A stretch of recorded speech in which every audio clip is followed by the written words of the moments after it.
Hey, welcome back to the channel, and on this episode we are going to be getting into the transmission of this 2002 Mazda Protege 5. So what's going on here? This is a Ford style and Mazda 4F27E automatic transmission. It's a 4-speed automatic with overdrive, and we're having a little bit of an issue with it.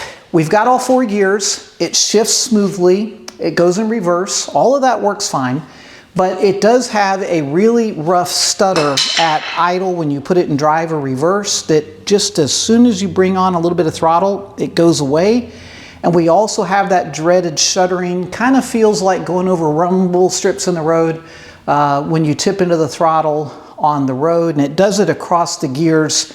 So I've been really researching and trying to figure out what am I dealing with. And I came across this product here from LubeGuard called Shudder Fix. This stuff here is pretty neat. In fact, let's add to that. This is called Instant Shudder Fix. This right here will help you diagnose whether or not your torque converter is the issue, whether it's going to be something simple or something more complex. I did a fluid change and filter and then added the Instant Shudder Fix and noticed a considerable improvement, but it didn't solve it. I then, getting greedy, thinking that maybe we could do this more easily, followed up with 2 more flushes, fills. I ended up adding some LubeGuard. They actually have something in what they call their red box, which is an automatic transmission additive. It's supposed to take about 150 miles to really do anything. And I also added some more of this. The bad news is I did not get all of the shudder out of it. Now, this car has a really interesting, challenging, exciting future ahead of it this summer here in Alaska. We intend to run it on Alaska Speed Week. My wife Nikki's going to drive it. It's 1,000 miles of grueling and beautiful roads all throughout Alaska, as well as some pretty intense drag racing. We need a good transmission. I am not a transmission guy, okay? Let's just be clear. These are fluid breathing monsters, and I not only dislike automatics in general, but I really, have little to no experience inside them. I do have a service manual, I have YouTube videos, and I've got friends I can call, but when I look around behind me, it's just me here. So I'm gonna have to figure out how to get this transmission out, get it on the bench and go through it. But my primary concern is the torque converter. I think that is our primary issue.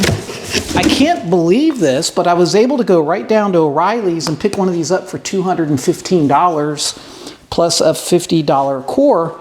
And yeah, I mean, so we're gonna definitely replace this. I have a rebuild kit on the way and doing some research on the 4F27E. I see that where the accumulator goes in, the shaft area, the case can waller out. I assume that causes line pressure issues or maybe things to stick. So I don't know how far I'm going to get into it, but since we have all the gears, it shifts, it's not making any weird noises. We might get away with just changing the converter. I don't know. We're gonna make that call. I'm gonna get this thing up in the air and make it happen. Normally I would work on a 2-post lift, but I don't have one anymore. And I believe it could be done with jack stands and stuff, but I'm gonna try to do it on the 4-post lift, which means I'm going to be making it up as I go along. So let's hop in here, let's get this transmission out, get it on the bench, and see if we can figure anything out. Get this in it, get this car back on the road because we don't have time for a transmission problem. See you in a minute. The good news is I at least have some information to get me moving forward, which is, procedures, not only how to take it out, but obviously what to do once you get it out. And I actually like the way they did these because they gave a nice diagram of each of the major components on the vehicle and then began breaking it down by each individual box of things you're going to do to get this thing out of here. So looks like we're going to start out with the obvious stuff up top. I need to remove that aftermarket strut tower brace. We're going to pull the air cleaner assembly, the battery box. Just going to start going through, jumping down on top and getting things out of it, and then from there we're going to have to get up in there and start figuring out how to do something from underneath. Well, step kind of 1 is done.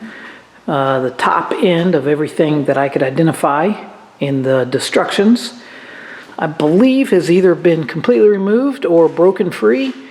And now we're going to go underneath and start pulling stuff. But before I go underneath, I need to fabricate something between the strut towers that holds the engine from dipping down back here. So we've got to keep this, we've got to keep the engine up, because once the transmission comes out, there won't be anything holding the backside of the engine to the chassis. Things have been going smooth with the exception of the CV axle.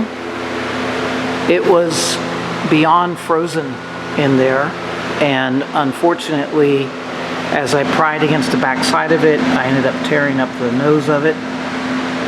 And then I got this stuck in there, and I found out if you cut the boot back, use your pliers to your vice grip to lock it in the joint, you can use it like a slide hammer and pull it out. So we got past that. Unfortunately, it sacrificed the axle.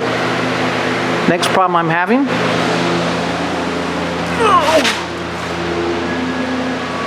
This is really not good.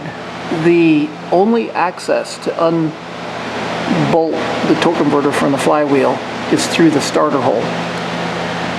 The only place you can twist and turn things is here at the this little access hole for the flywheel. Now I'm probably going to drop that splash shield so I can get to the crankshaft and turn it, but I just don't have room up in there for tools to do much work.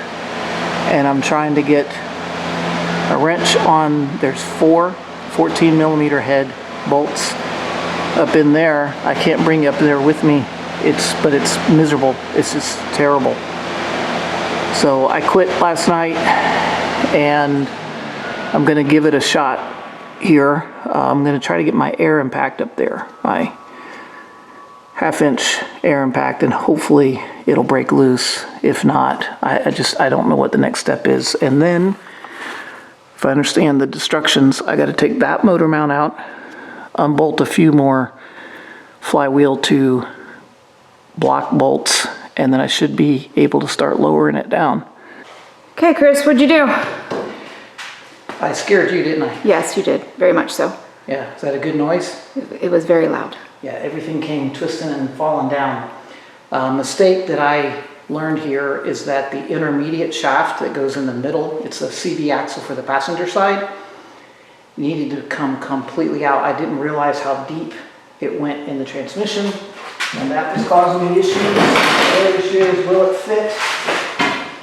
Can I slip it out under here without... Yep, there it is. There it is. It'd been nice if someone put like a... Oh, here's a nut that's been missing since time began. It's completely rusty, crusty. So that's it. Let me get this out somewhere different so we can eyeball it. And then we're gonna go shopping for vintage things because we're not vintage enough, right? Right now? Correct. Need to be more vintage. Oliver. Alright, you can turn it off a second. I'm gonna put it over here on the camera. I gotta get some B-roll of puppy dogs. Hi, Drew! Nope, Oliver, buddy. No, no, no. There's Heidi. Okay, Oliver, you need to sit so you can be on camera. Oh, look at that handsome boy.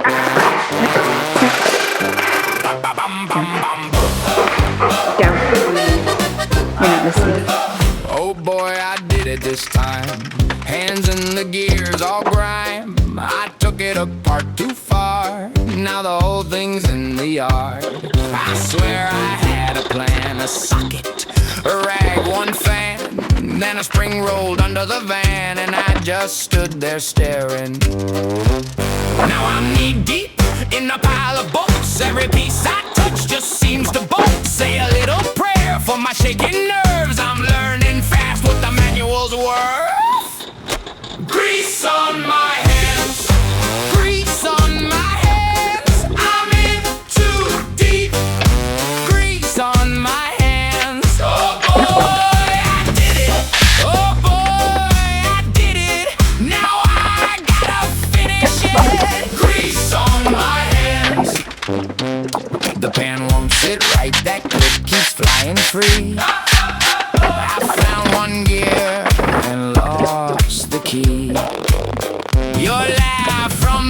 which cuts right through the heat. You said, how's it going? I said, pretty sweet. But the truth is here beneath this hood. I one wrong turn from... There's the replacement torque converter. I need to fill it with oil here shortly and get it put on the transmission. I learned a lesson removing it that I didn't have enough wiggle room with the passenger side axle. And instead of getting in here and pulling the ball joint or pulling the axle out here, I think I'm going to take the bolts loose at the knuckle, maybe take the caliper off, and then let this swing out. And that should give me more than enough room. The bigger dilemma I have is getting the transmission jack under the transmission while, you know, doing all of this. So that's that guy. You got to figure him out. You know, another option is to change to a different jack. This is a precaution, putting that jack under the engine because I'm suspending it with wood. Here's our semi-rebuilt transmission. Super nervous about all of this. So our replacement CV axle, 7 quarts of fluid. Yep, here we go. Let me get some space over there, get the torque converter filled with oil, get it mounted. I think I'm going to apply some adhesive to there's a steel plate that goes around the block, between the block and the transmission. I think I'm going to put some adhesive on it so that it stays put. I don't want it falling down just as I get to the sweet spot. Alright, so hopefully you should have all of this set ready to go in when I click back on. Well, you can tell from the splatters of water on here, I just had it out for, uh-oh, boy, I got a nasty scratch in the paint. I just had it out for a test drive with this rebuilt transmission, and I'm here to tell you it works. So the fluttering that it was doing is all gone. I think I need to I think I need to top off just a little bit more fluid. I'm going to clean up my tools. I am done messing with it today. Right here now I have a massive mess that I need to clean up and go take a shower. We're gonna call it. Thank God I've been praying nonstop that the Lord would just, you know, help me, because my wife has been very helpful and my friend Kurt has been great to call and ask questions, and my buddy Gabe loaned me some cool tools to get inside the transmission.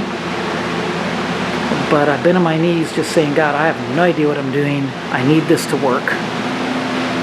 So thank you, God. It's working. I don't know why I've saved these, but this was the kit that I got. I actually got this thing off Amazon. The 4F27E transmission rebuild. You can see the old bands, clutch discs, parts and pieces.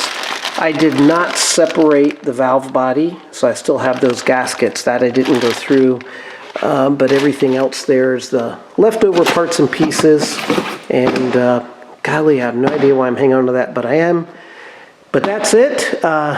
Ironically, transmission's now out of the Samurai, and I'm going through it. Of course, this is a manual, and prefer driving a manual transmission. I don't know which one I prefer more working on. I'll let you know when I'm all done with this one, but this one's got to be gone through as well. Thanks for watching, guys. Number 5, the Mazda, will be on the racetrack in less than a month and running this 1,000-mile ride. And if it all holds together, we're giving this car away to the folks at my house. Looking forward to that, because somebody out there is going to get this car for free.